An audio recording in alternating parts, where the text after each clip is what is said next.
Hello friends, welcome back to my channel solve and learn mathematics. आज की class के अंदर हम इसका मेथड सेकंड पढ़ने वाले हैं। फर्स्ट जो आपने पढ़ा था that is your roster form. Roster form आप सबने पढ़ लिया है। सेकंड जो बच्चों हम पढ़ने वाले हैं वो हमारी है सेट बिल्डर फॉर्म।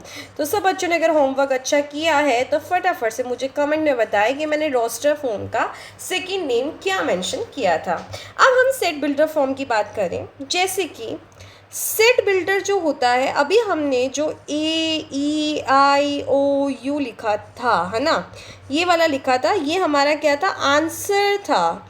बट इसका क्वेश्चन क्या था? The question, what is question? That question is known as a set builder form, right? Set builder form क्या होता है हमारे पास? अगर हमारे पास कोई क्वेश्चन रोस्टर फॉर्म में दे रखा है तो उसी आंसर को आपको रिप्रेजेंट करना है in a language form, that is your set builder form definitely. अब इसको कैसे लिखते हैं बच्चों? जब कभी भी किसी भी सेट बिल्डर फॉर्म बनाना होता है, I know that little bit hard is there, but आपको धीरे धीरे आ जाएगा। आपको सबसे पहले हमेशा एक्स लिखना है, और हमेशा लिखना है क्योंकि आपको पर्टिकुलर आंसर्स मिलने वाले हैं।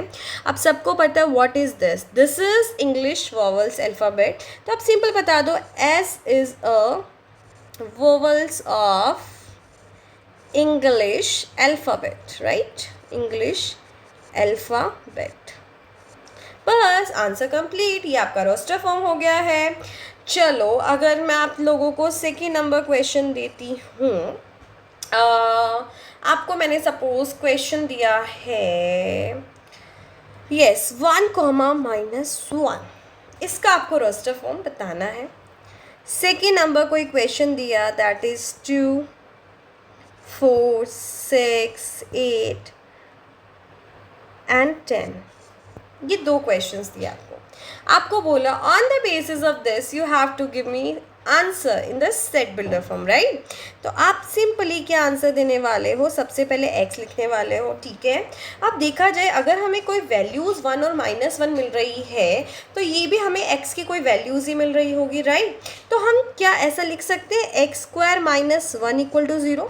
क्यों? क्योंकि आप जब सॉल्व करोगे तो डेफिनेटली x की वैल्यू क्या आएगी, 1 और -1 आएगी।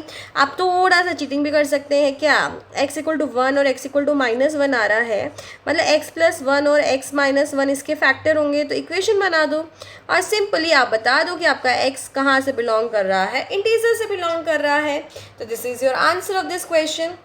अब इस क्वेश्चन को सोचो कि इसने रोस्टर फॉर्म दिया है, इस पर क्या क्वेश्चन बन सकता है, और सबको पता चल रहा है ये 2 की टेबल चल रही है, राइट?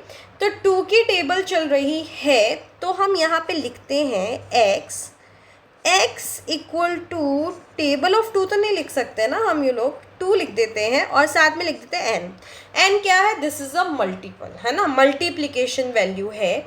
तो अगर हम बात करें तो n की इसने कितने टाइम्स मल्टीप्लाई किया, 1, 2, 3, 4, 5। तो आप सिंपली लिख दो कि n की जो वैल्यू है वो 1 ली है और कितनी है, 5 है हमारे पास, राइट? बट अब आपने लिखा कि मैम 1 से लेके 5 तक है और आपने बाउंड कर दिया कि इससे ज़्यादा नहीं हो सकता। तो बच्चों एक बात बताओ, n की वैल्यू अगर इस कंडीशन पे बात करें, आपने n का तो एड्रेस ही नहीं दिया, n है क्या? मान लो किसी बच्चे ने रियल नंबर ले लिया सपोज, तो वो तो 1.5 देखेगा, 1.5 का तो आंसर मिल नहीं रहा ना। तो बेटा यहाँ पे आपको देना पड़ेगा कि n जो है वो सारे हमारे पास नेचुरल नंबर है।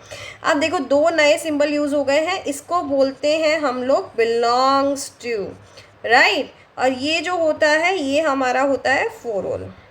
देखो, धीरे धीरे जब मैथ्स पढ़ेंगे तो बहुत सारे सिंबल्स आने वाले हैं। तो 2 सिंबल हमने इस वीडियो में सीख लिया है, पहला हमारा बिलोंग्स टू है और सेकंड हमारा फॉर ऑल है। फॉर ऑल आपका ऐसे वी की तरह बनता है, बीच में कट लग जाता है। बिलोंग्स टू हमेशा एलिमेंट के लिए आता है, राइट? एलिमेंट, ये बेटा एलिमेंट ही होते हैं हमारे पास, क्लियर? तो मिलते हैं हम नेक्स्ट वीडियो के अंदर, जिसमें हम टाइप्स ऑफ सेट इंट्रोड्यूस करेंगे according to your CBSE book. So till then subscribe my channel, बने रहो मेरे साथ और एडवांस लेवल सीखते रहेंगे हम लोग। और आपको क्या करना है बच्चों, you have to complete the exercise based on this question, right? फिर भी कोई क्वेरी आती है, you can contact me, right? Bye bye.